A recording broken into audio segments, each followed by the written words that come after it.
En Australia, el Producto Interno Bruto, el 60% viene de los servicios, 3% viene de la agricultura y apenas un 5% viene de la minería. Es un país continente. Australia no es como Ecuador, sí. Nosotros tenemos ¿cuánto? 284,000 kilómetros cuadrados, creo que es, y nuestro kilómetro cuadrado de Tiwinsa, no nos olvidemos, ¿ya? Que no es soberanía nacional, sino propiedad privada, porque así fueron los arreglos de estos limítrofes de hace tiempo atrás, ¿ya? El 20% de Australia, del Producto Interno Bruto, es industria, la minería es apenas un 5%.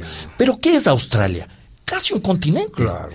Australia tiene 7.7 millones de kilómetros cuadrados. Yo tengo aquí unas cifras muy lindas, Pérez, traje papeles y del rato los papeles se esconden, mi querido Diego, no donde vemos que Australia es uno de los países más grandes del mundo, con una superficie casi similar a lo de los Estados Unidos, con una densidad de apenas 3 personas por kilómetro cuadrado. Entonces es un país donde tiene una enorme extensión y donde la explotación minera se da en zonas sumamente áridas, y aún así tienen graves problemas ambientales. El otro país que mencionó el presidente de la República, Canadá, que tiene este país 9.9 millones de kilómetros cuadrados. Es el segundo o el tercer país en superficie en el mundo. Segundo o tercer país en superficie del mundo. Creo que Rusia le supera con 13 millones, por otro lado está la cifra, ahora no aparece. Pero en suma,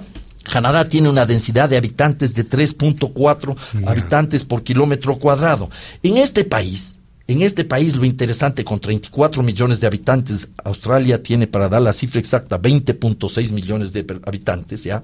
En este país, la minería no es el centro fundamental, no es lo fundamental. La minería no representa prácticamente nada en sus exportaciones, o muy poco, no pongamos nada. O sea que Correa sobre este aspecto está mal informado. Está muy mal informado, sin lugar a dudas. En el Ecuador tenemos una superficie de 283,000 o 284,000 kilómetros cuadrados, una densidad de 52 kilómetros cuadrados y zonas de altísima biodiversidad que van a estar en grave riesgo con la megaminería. Entonces, primero ubiquemos las cuestiones. Si queremos poner entonces en realidad los datos y las cifras, sería muy importante mencionar qué países tienen preferentemente como fuente de financiamiento la minería y si son países desarrollados. Zambia, Mauritania, Papúa Nueva Guinea, Liberia, Nigeria, Guinea, República Democrática del Congo y Bolivia. ¿Son países desarrollados? No son países desarrollados. No hay ningún país en el mundo que se haya desarrollado teniendo preferentemente como fuente de financiamiento la exportación de recursos minerales. Y termino la idea, Diego, porque el presidente también mencionó en la misma cadena nacional, luego de que él caminó 45 minutos por Quimsacocha, tiempo suficiente para ya él entender toda la materia, porque es una persona muy capaz, dijo que Noruega se había desarrollado con el petróleo. No es así, eso es falso. No digo que Noruega no tenga petróleo. Noruega incorpora el petróleo en su economía más o menos en la misma época que en el Ecuador, en los años 70. 74 más o menos. Nosotros 72. 72. Pero Noruega tenía una pequeña gran diferencia, que era un país desarrollado.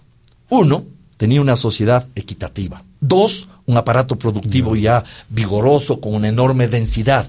3, una democracia que funcionaba con instituciones sólidas. ¿Y a qué conclusión llegaron los noruegos? Que no se iban a gastar la plata del petróleo para carreteras, para puentes, para inversión social. Una parte quizás sí, pero marginal. El resto se guarda todo en un fondo que se invierte en diversas partes del mundo y en diversas actividades. ¿Para qué? Para tener recursos suficientes para la jubilación de su población. Esto es interesantísimo.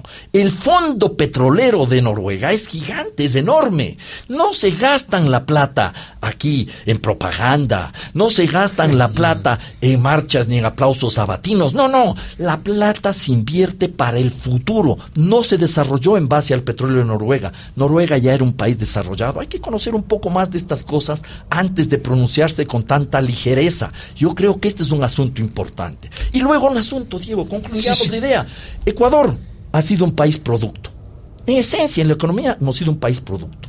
País cacautero, país bananero, el principal productor y exportador de ambos productos, y no nos desarrollamos. Somos país floricultor, país camaronero, país petrolero, y tampoco nos hemos desarrollado.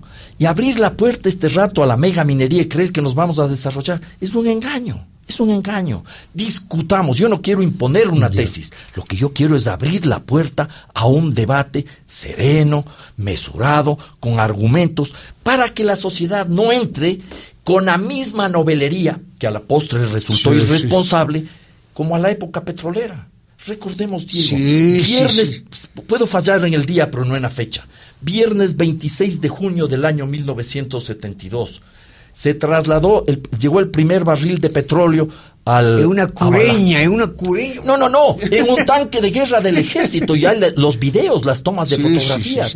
Y se le trasladó luego, días después, al templete. Ahí está el primer barril. Llegaremos algún día a ver, al lado del templete en el templete de los Veres, al lado del primer barril de petróleo, a la primera tonelada de cobre, al primer kilogramo de oro de estos mega yacimientos que dicen... Vamos a ver, se realizará una marcha folclórica como la del año 72, esta vez con banderas verde flex. Yo me pregunto si es lo que queremos hacer. La sociedad ya tiene que madurar. Discutamos qué significa la minería. No exageremos.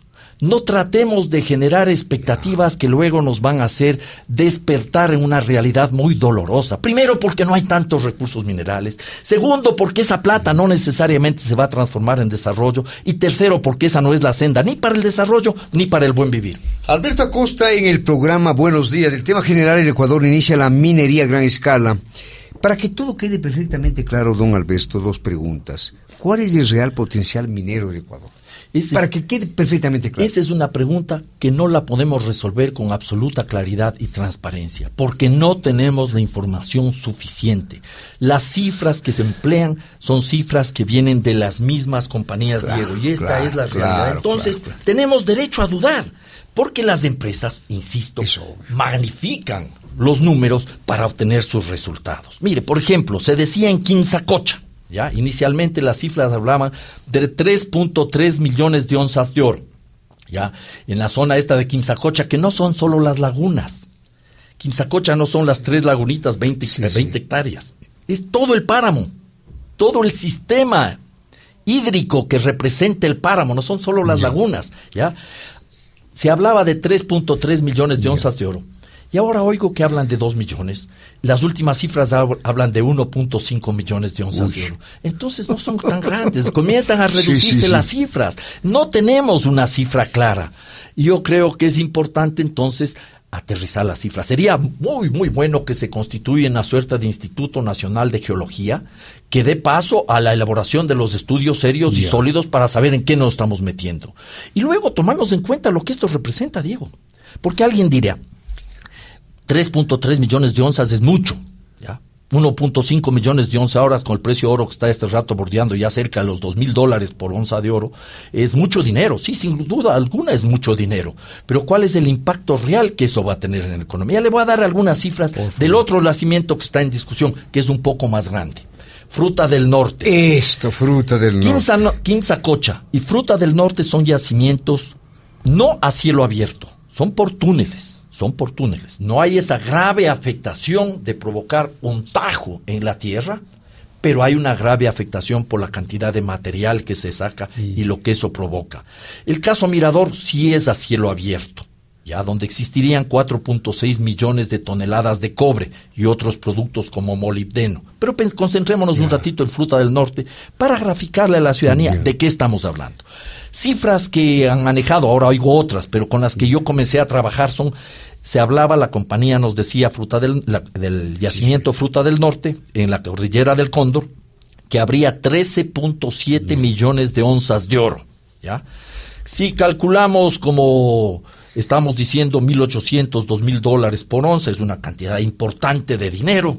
Sabemos que esto va a llegar a más de 25,000 millones de dólares, ¿ya? Ahí habría que preguntarse qué es lo que le queda al Estado ecuatoriano. Las informaciones de la compañía Kinross Gold, ¿ya?, canadiense, nos dicen que al Estado le quedaría un 52%. 52%. Con un anticipo de 65 millones de dólares. Ya. Pero primero pongamos las cosas. ¿Cuánto va a ser el costo de producción? ¿Cuánto es el costo de producción?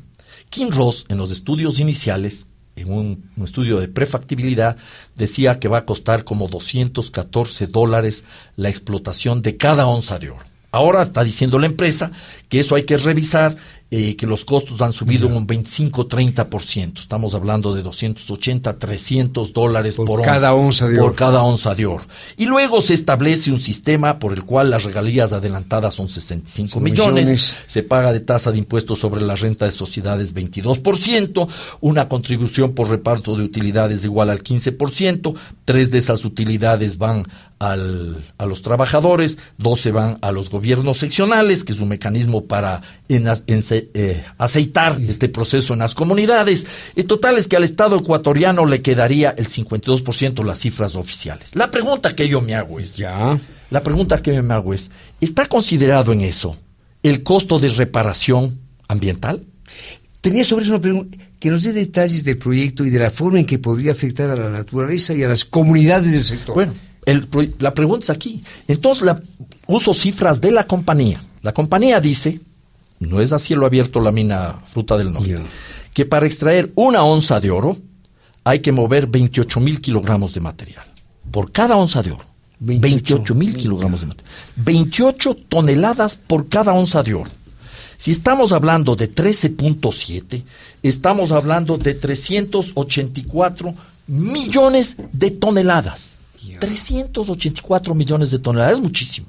¿Ya? Para darle una idea, punto de comparación. En la ciudad de Cuenca se recogen al día, se recoge basura, 200 toneladas. 384 millones de toneladas representan 5.260 años. Para que se imagine usted esa magnitud.